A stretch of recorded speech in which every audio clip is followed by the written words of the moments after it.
Bienvenue dans ce 12e épisode de Reset Your Mind. 12e. Honnêtement, lorsque j'ai enregistré les premiers épisodes, je ne savais pas si le podcast trouverait son audience parmi toute la concurrence déjà existante de podcasts extrêmement intéressants et riches, ni si j'arriverais à tenir le rythme. Mais une petite voix au fond de moi me disait « Vas-y, fonce ». Au pire, que risques-tu ? Que personne n'écoute ? Alors j'ai osé, j'ai franchi le cap. Et semaine après semaine, j'ai rendez-vous avec vous, avec toi qui m'écoutes. Je suis tellement fière d'y arriver. Ce rendez-vous est devenu pour moi un rituel. Je ne te cache pas que tous vos messages m'encouragent aussi énormément. Alors, merci pour vos commentaires, pour vos relais de ce podcast. Je vois semaine après semaine notre communauté s'agrandir. Alors s'il vous plaît, surtout, ne vous arrêtez pas, continuez. Cela me donne le courage de poursuivre, mais aussi de commencer à le partager plus largement, plus publiquement. Et ce sera d'ailleurs le sujet du jour. Comment se faire connaître, comment se faire reconnaître, car les résultats, aussi bons soient-ils, ne parlent pas d'eux-mêmes. Car les résultats, aussi bons soient-ils, ne suffisent pas à obtenir la reconnaissance du travail accompli. Je suis une adepte un peu naïve de la méritocratie. En tout cas, c'est comme ça que j'ai été éduquée. Malheureusement, avec les années, force est de constater qu'elle n'existe pas vraiment. Tout simplement parce que la société dans laquelle nous évoluons est ainsi faite, qu'il y a trop de postulants à la base, que nous avons chacune notre touch, notre empreinte. Un peu comme mon podcast et toute la concurrence autour. Donc comment faire pour sortir du lot ? Beaucoup d'entre nous ont été éduqués dans ce sens, et surtout la gente féminine. Je suis certaine que si je vous dis ne parle pas trop fort, tes efforts seront récompensés d'eux-mêmes. Il faut travailler dur pour obtenir un retour. C'est que tu n'as pas assez travaillé. Ne réclame pas, ne te mets pas en avant. Cela ne se fait pas. Bref, je crois que vous voyez où je veux en venir, car vous avez déjà dû largement entendre ces phrases, voire même les avoir prononcées peut-être vous aussi. Et peut-être même tellement répétées, à haute voix ou intérieurement, que vous les avez intériorisées. Alors aujourd'hui, difficile pour vous de demander une augmentation, n'est-ce pas ? Même lorsque votre scope augmente, que l'on vous confie plus d'équipes. Ou encore difficile de fixer le bon tarif pour vos offres, pour vos clients, car il vous est difficile d'évaluer la valeur de ce que vous créez pour eux. Je vous propose de plonger avec moi cette semaine dans les impacts qu'une si petite phrase peut avoir sur votre vie professionnelle et personnelle. Pourquoi est-elle si présente dans notre société, dans notre culture ? Mais surtout, comment en sortir ?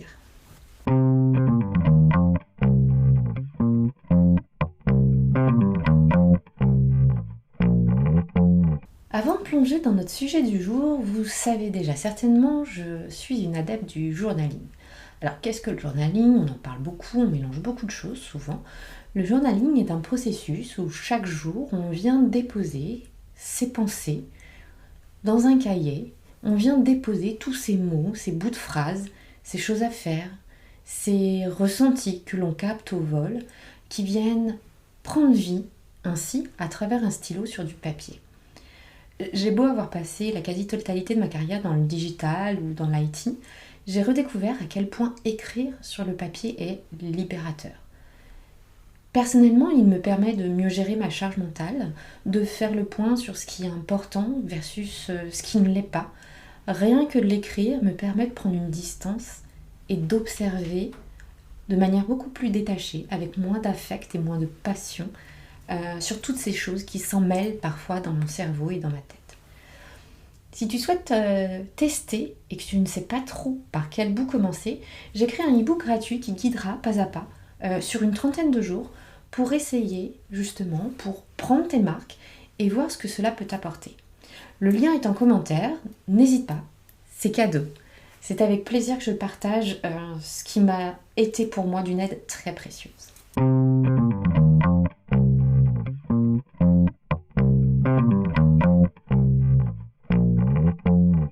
Les résultats parleront d'eux-mêmes. Cette fameuse petite phrase, est-ce quelque chose que vous vous êtes déjà dit? Est-ce quelque chose que vous croyez? Personnellement, c'est une phrase dans laquelle j'ai longtemps cru et contre laquelle je me bats encore aujourd'hui régulièrement, car involontairement, elle refait surface. Avec le temps, j'ai beau avoir compris qu'elle était fausse, il n'est pas si facile d'en sortir. Pourquoi est-ce qu'elle est si présente dans notre quotidien et pourquoi est-ce qu'elle est si bloquante? On confond souvent parler de ses résultats et arrogance. Je crois que c'est un faux débat. Nous sommes arrogants ou arrogantes lorsque nous nous comparons à d'autres ou nous souhaitons réaliser des choses comme parler de ce que l'on fait pour montrer notre supériorité vis-à-vis d'autres personnes. Ici, parler de ses résultats ou de ceux de son équipe n'est pas une question de vouloir écraser qui que ce soit, mais de faire reconnaître votre travail et celui de vos équipes à leur juste valeur. Seulement, on nous a tellement répété encore et encore que c'était arrogant de prendre la parole pour se faire mousser que nous l'avons totalement intériorisé. Je suis certaine que rien qu'à l'idée d'imaginer devoir prendre la parole sur vos accomplissements cette semaine, vos résultats, qui sont certainement très bons, vous nous le ventre rien qu'à d'y penser. Est-ce que je me trompe? Est-ce quelque chose que vous arrivez à faire, vous, régulièrement? Est-ce que vous arrivez à communiquer en interne auprès de votre entreprise, de votre boss, votre comité de direction, facilement sur vos accomplissements ainsi que ceux de vos équipes? Certes, pour certaines d'entre nous, c'est plus facile que pour d'autres, et une chose est certaine, c'est que plus nous le faisons, et plus cela devient facile. Cependant, pour celles et ceux qui n'y arrivent pas forcément, ne vous flagellez pas. Vous n'êtes pas seul responsable. En effet, c'est très lié aussi à notre éducation judéo-chrétienne. Il y a ce côté donc arrogance, où on vient nous reprocher d'être arrogant si on parle, alors qu'en fait non, absolument pas. Mais pour beaucoup, il y a aussi la souffrance ou le prix à payer pour avoir le droit de mériter un retour, une valorisation. Pas de valeur si ce n'est pas difficile. Or, ce que vous faites aujourd'hui en 1 heure ou 2 heures, ce que vous êtes capable de piloter, de produire ou d'analyser en moins de temps qu'il ne faut à une tierce personne, c'est grâce à votre expérience, à votre entraînement, année après année. Et c'est ça la valeur que vous apportez. Or, très souvent, on se voit encore comme une ou un éternel débutant qui doit faire ses preuves encore et encore. Notre cerveau a tendance en plus à nous voir comme si nous étions au commencement et surtout à accepter de nous voir évoluer beaucoup plus lentement que la réalité.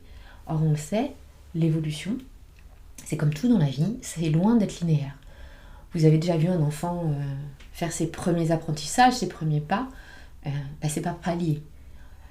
Pendant très longtemps, il va essayer, tomber, chuter, et puis d'un jour à l'autre, hop, ça y est, il a capté, il sait marcher, et il gambade presque, il court presque. C'est un trait caractéristique de notre humanité. L'évolution se fait par bond, et l'évolution professionnelle se fait par bond aussi. Seulement, si vous avez du mal à vous en rendre compte, imaginez ce que cela donne pour votre entourage personnel ou professionnel. Je sais, moi aussi j'ai été longtemps comme cela, vraiment je vous assure.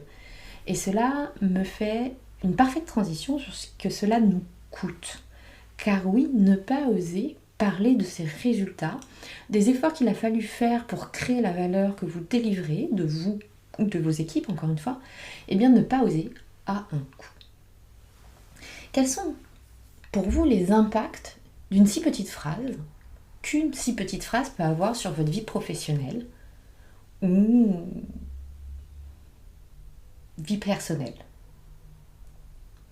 Il y en a plusieurs, vous vous en doutez.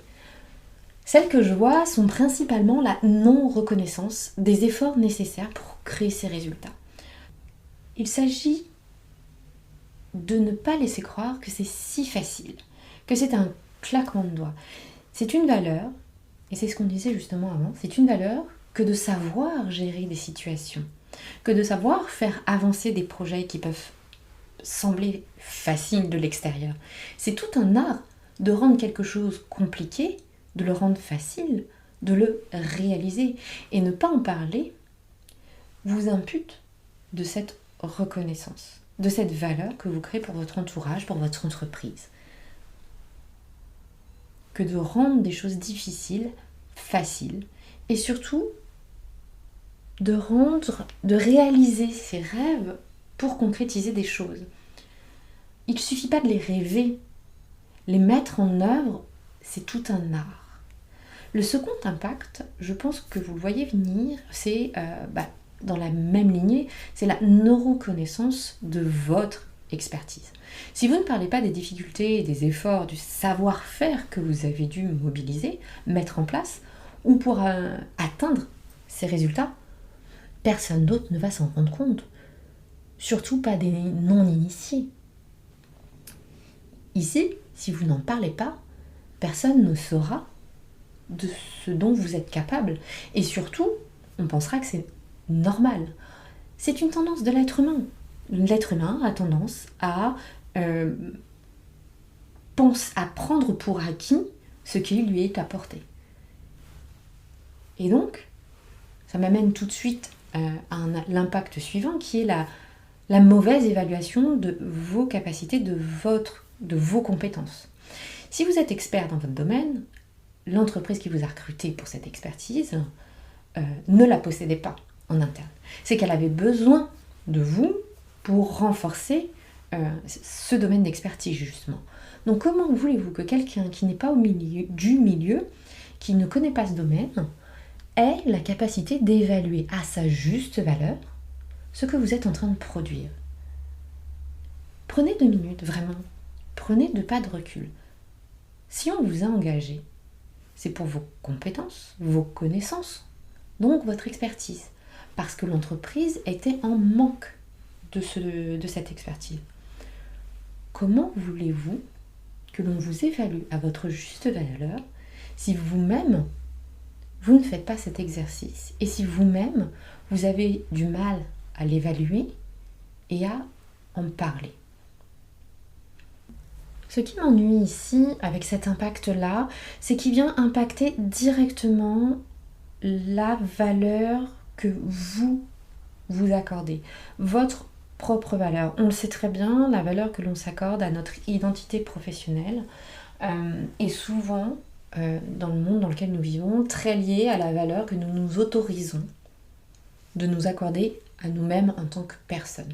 Et donc si vous évaluez mal le travail que vous faites et celui de vos équipes, vous vous amputez une fois de plus d'une partie de la valeur que vous pourriez vous accorder.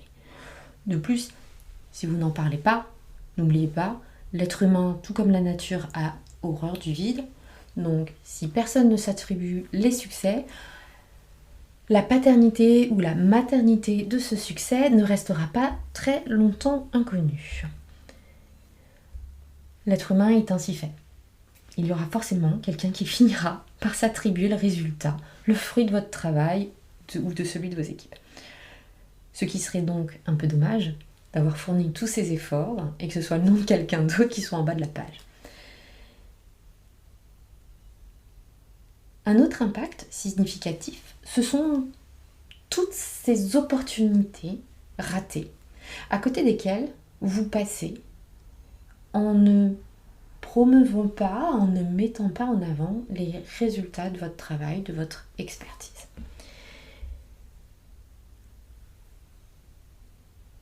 En ne promouvant pas ce que vous réalisez, en pensant que c'est normal, cette normalité devient la base pour votre entreprise.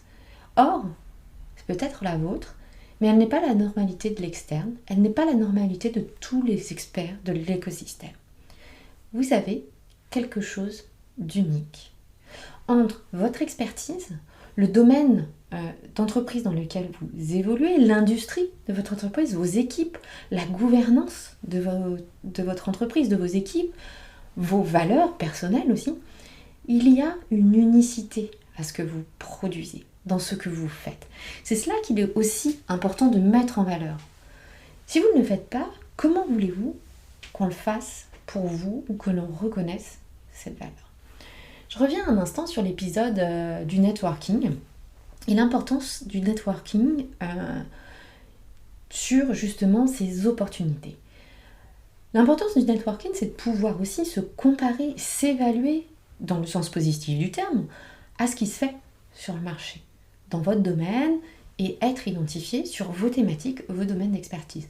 Donc si vous ne prenez pas la parole en interne, vous ne serez pas identifié et les opportunités ne viendront pas à vous. Et c'est encore plus vrai à l'externe.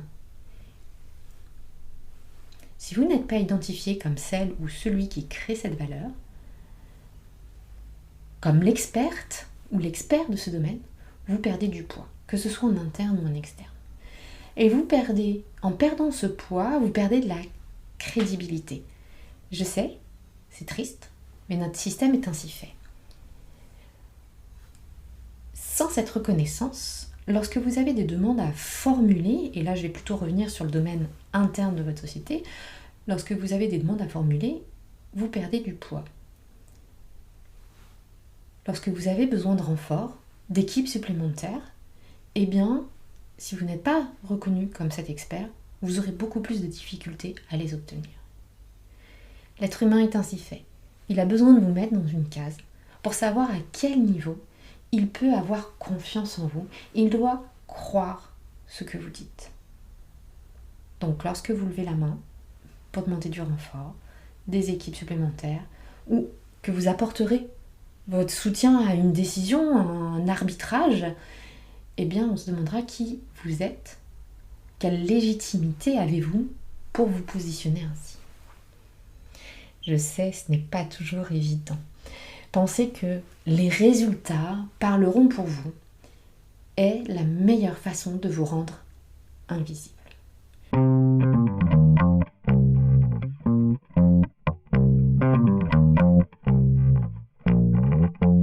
Comment fait-on pour être son meilleur atout ? La première idée, c'est déjà, je vous encourage à tester et de le faire à votre manière. Peu importe le moyen, le canal que vous utilisez ou la méthode, est-ce que ce sont des comptes rendus récurrents? Est-ce une présentation à vos équipes, à votre boss? Est-ce une prise de parole en externe, un compte rendu ou une présentation au comité de direction? Est-ce à travers d'échanges, de discussions informelles, si vous êtes plus à l'aise dans ce contexte-là? Peu importe le moyen, je dirais. Ce qui est important, c'est de le faire et de faire ce premier pas et oser faire savoir. Car c'est en essayant que vous trouverez votre voix, donc VOIE pour le coup, mais aussi votre voix VOIX, votre manière de faire. C'est parfois plus facile de le faire en externe, donc des posts LinkedIn par exemple, des prises de parole en conférence ou dans des conventions peuvent aussi être une bonne option, ce qui vous libère d'un certain impact, un certain poids du jugement interne de votre société par exemple. Je pense qu'il est important aussi de communiquer sur ces résultats régulièrement et pas une fois tous les 6 mois ou une fois tous les 4 matins.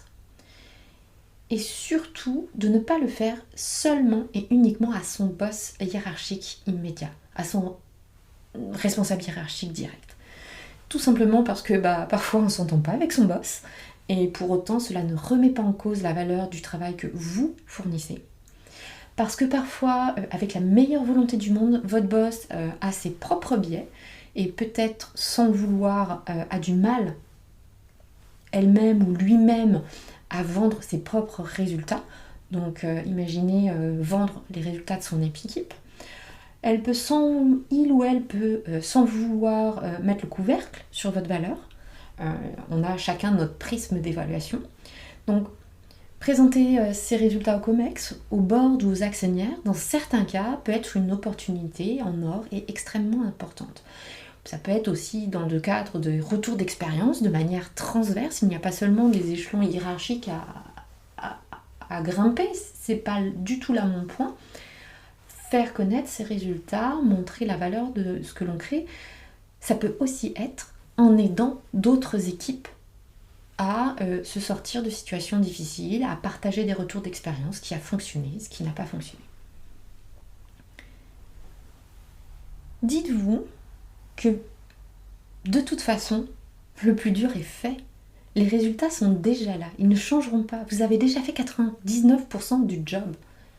Vous avez juste à repartager l'histoire de ce qui vous a amené à ça, de l'impact de ces résultats. Vous aurez compris, je ne reviens pas trop dessus non plus, mais vraiment le faire à sa manière au sein de son réseau interne et au sein de son réseau externe est primordial. Partager un retour d'expérience, d'avancement sur le projet, des résultats ou les impacts à 3, 6 ou 12 mois aussi peut avoir une incidence extrêmement importante. Avoir cette maturité-là, de prendre du recul, est une force d'un bon ou d'une bonne leader. Le dernier point que j'avais envie de mettre en avant ici, c'est la marque personnelle. On en parle beaucoup, on ne sait pas toujours vraiment ce que l'on met dedans. Pour moi, la marque personnelle, c'est vraiment votre touch, votre signature, votre valeur dans votre entreprise, dans votre industrie. Oui, nous en avons tous une. Aujourd'hui, cela devient indispensable de la travailler pour vous en prendre conscience, pour justement vous évaluer objectivement où vous en êtes dans votre carrière, qu'est-ce que vous avez encore à creuser et à apprendre si vous avez des aspirations pour aller postuler sur d'autres postes. C'est extrêmement important de savoir où est-ce que vous vous situez.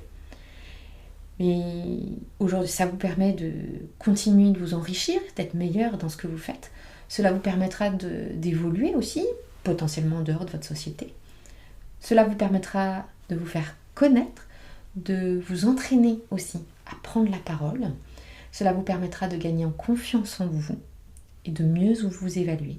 Et n'oubliez pas, ça c'est quelque chose qu'on sous-estime largement, c'est le pouvoir inspirationnel que vous pouvez avoir pour vos proches personnels ou vos proches professionnels, les gens avec qui vous entourent au quotidien. N'oubliez pas le pouvoir inspirationnel, le côté exemplaire, rôle modèle que vous pouvez avoir à oser le faire. Vous montrez l'exemple aussi au quotidien. Et si ça devient une compétence, une normalité que d'exposer ses résultats et ceux de son équipe, eh bien ça va devenir de plus en plus naturel aussi pour vos collaborateurs et collaboratrices. Pour conclure, je dirais que les résultats parleront d'eux-mêmes est une phrase à bannir de votre vocabulaire, de votre cerveau, de vos pensées. À chaque fois que votre cerveau vous présente cette phrase, orientez-le gentiment ailleurs. Ça n'est pas suffisant de le penser. Ce n'est pas vrai. Et travaillez votre marque personnelle. Parlez de vos résultats. Montrez la valeur que vous créez. Il n'y a pas une seule et unique bonne façon de faire. Il y a à trouver votre façon de faire. Et je vous encourage à faire cet exercice aussi régulièrement que possible jusqu'à trouver la manière de faire qui vous correspond le plus, avec laquelle vous êtes le plus en accord. N'attendez pas après les autres pour vous accorder la valeur que vous méritez. Être reconnu vous apportera en plus le poids nécessaire pour faire changer les choses pour vous, pour vos collaborateurs et pour le monde dans lequel vous évoluez.